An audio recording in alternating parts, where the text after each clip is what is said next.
Hello and welcome back to another Doctor Who action figure review. Today we're going to be taking a look at the latest B&M exclusive 3-pack, which is the 5 Doctors set featuring the 3rd Doctor, Raston Warrior Robot, and a Cyberman. Straight away, I must say this is another great set. Very pleased with this. Very surprised to see the 3rd Doctor. Was not expecting him. There's a lot to talk about with this one.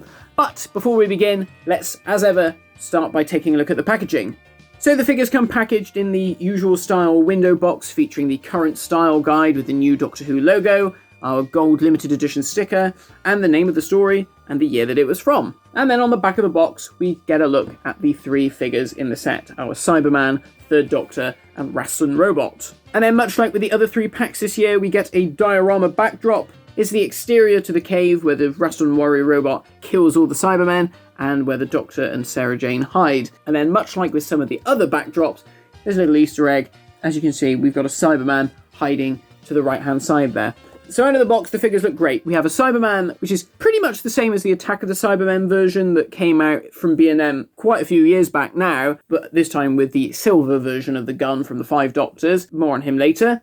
We have, of course, got a brand new character, the Raston Robot. Again, very much in the same vein as the android. We'll talk about him in a moment. But for now, we'll focus on the 3rd Doctor as he appears in the 5 Doctors. This is a figure that I have wanted for quite a long time. I think this is a costume that people tend not to like, but the 5 Doctors was a story that I saw very early on when I was a little kid. And honestly, I think it looks fantastic in action figure form. They've done a really lovely job with it. Before we get into the nitty-gritty, the first thing that must be mentioned is the Doctor's shirt.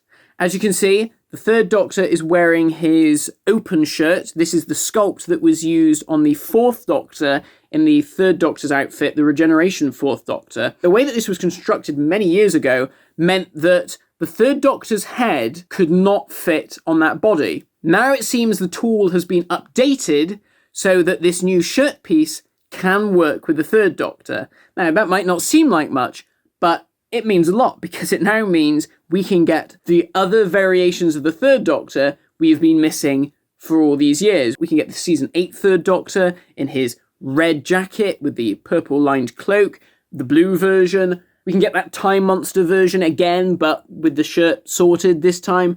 This has opened up a lot of possibilities for other variations of the 3rd Doctor, and fingers crossed we will see them eventually. But for now, let's carry on talking about this version of the 3rd Doctor. It's the usual head sculpt, lovely paint apps with the hair, white but with that light grey wash. Obviously John's getting older, the hair's getting whiter. Lovely paint applications, everything is very neat and tidy, he looks great. Then of course we have the costume, so the cloak. The cloak has been done incredibly well. It's cast in this brown PVC, the base colour. You have that plaid pattern over the top, which has been done incredibly well. There's a few little bits of paint bleed or areas where the paint doesn't quite go all the way, but for the most part, it looks great. And as you can see, they've also got the lining of the cloak as well. That's been done around the shoulders. Absolutely love this. It looks fantastic. And then if we take the cloak off, we get to see the jacket underneath. Again, this has been cast in a burgundy colour.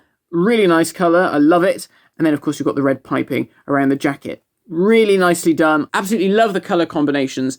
And I gotta say, this might actually be my favourite 3rd Doctor figure, which is quite bizarre because obviously this isn't really the 3rd Doctor from his era, but I just love it. I love the colours. I love the way that this figure looks. And then the shirt piece and the frills have been painted, not white, they're sort of a cream colour, and that looks really nice as well. They haven't included the sort of copper piping around the edges of the frills, but that's a minor nitpick. I can imagine that would be quite difficult to do at this scale. And then moving down to the hands, you can also see that on John's left hand, he has his usual silver ring, which has been painted like normal. Moving down to the trousers and shoes, these have all been cast in black and are the same as what we've seen on previous versions of the 3rd Doctor. So overall, I absolutely love this. As you can tell, I am very pleased with this. Not a figure I expected to see in this set, but I am immeasurably pleased, really, really happy that we finally have this version of the 3rd Doctor, and of course the fact that it opens up the possibilities for different versions of the 3rd Doctor later on. I'm sure a lot of people are going to be very happy about that.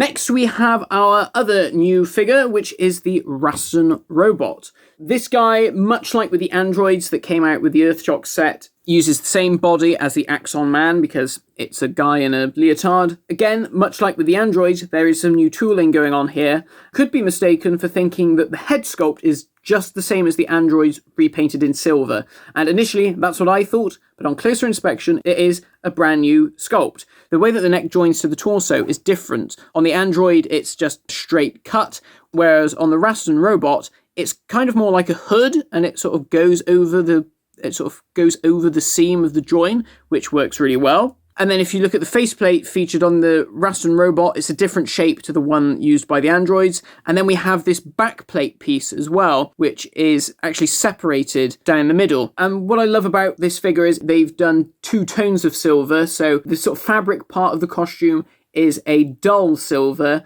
and then the faceplate, the backplate, even his little booties are a much brighter silver, just like on the actual costume. So I love that. I love the way that they've done that. And because this is that brightest silver, the way that the light catches it looks really, really great. And if we move down to his feet, like I said, he's got these bright silver boots, but just like with the androids, they've added some slight paint scuffs around the bottom. So you can see there just a bit of dirt just to make it look like he's been moving around in a quarry somewhere, which I think is great. That's a fun little detail. And then in terms of additional tooling, he has a pair of brand new hands. So the hands are positioned just like the hands of the actual Raston Robot. The guy's got his 2 fingers in a 2-fingered glove, and that's where the armaments would fire out of. He doesn't have any of his spears or anything like that. What I like about the hands is that you can see the fingers of the actor inside, which is quite fun. I think that the overall look of using this body as the basis for the Raston Robot makes complete sense because, like I said, it's a guy in a leotard. The only thing that I think doesn't quite work so well, and for some reason it seemed to work better on the android, and I don't know if that's just because of the way that the hand is positioned firing forward, that disguised the fact that this costume has sleeves rather than being one full body stocking or whatever you call it. I think rather than having new hands, it almost wanted completely forget having articulation at the wrists and maybe just full new arms. So it just smoothed it out and it looked more like one stocking piece. That would be my only critique. It is a minor criticism, I've got to say. I love the fact that we have a Raston Robot in the line now, and I love the way that the head has been done, and I love the way that they've even done the little boots, you know. And then moving on to the Cyberman himself. Like I said, this is practically a re-release of the Cyberman that we saw from B&M a few years back, this time with the Earthshock style gun, the silver version, not the gold Attack of the Cybermen version. I imagine a lot of people are going to be happy with this because I know that the Earthshock Cyberman was a figure that people wanted to see re-released in the line. Honestly, it is probably one of the best figures in the whole line. It is an absolutely fantastic figure. The amount of detail on these Cybermen are absolutely stupendous. They've done a wonderful job. The other thing to note, of course, because it's using the Attack of the Cybermen body, is it has the different style boots than the Earthshock ones. The Earthshock ones have got those really big ski boots on, so I imagine people are going to be pleased to see these make a comeback as well. So just like with the previous versions, like I said, incredible sculpting. The detail speaks for itself. All of the other details have captured still. You've still got all the piping around the helmet. They're still keeping that clear faceplate on the chin, even though it is actually completely silver on the costumes by this point. And then if we move down to the chest piece, again, incredibly well done. The level of detail is fantastic. Gone are the paint apps from within the chest piece itself, but again, as time went on, these got resprayed a lot, so those details started to get lost. And the way that they've done the suit, you know, it's silver, but there's a sort of a dull silver wash over the top. It really accentuates all of the details of the mesh on the suit and the piping. These are just absolutely fantastic figures, I've got to say. And then as we move down, much like with the Raston Robot, you've got a bit of mud around the soles of the boots, which looks really good as well. And of course, he comes with his cyber gun, which, again, incredibly well detailed. You've got the strap with all the buckles, which looks great. And yeah, the detailing on the gun is just fantastic. All of the paintwork and all of the sculpted details. It looks amazing. They are definitely some of the best figures in the line. They just look absolutely superb. So very pleased to have another one of these, especially with the accurate boots. So in terms of articulation for the third Doctor, He has all of the standard articulation of the early classic figures. The PVC used for the cloak is the softest it's ever been. I don't think we've ever had a cloak quite so pliable as this before, which is really good because it means taking it off and putting it back on is far easier. So I'm going to do that so we can do the articulation properly. So we have articulation at the neck. As you can see, you can go left and right. You have pivots at the shoulders, so they can go all the way around, 360.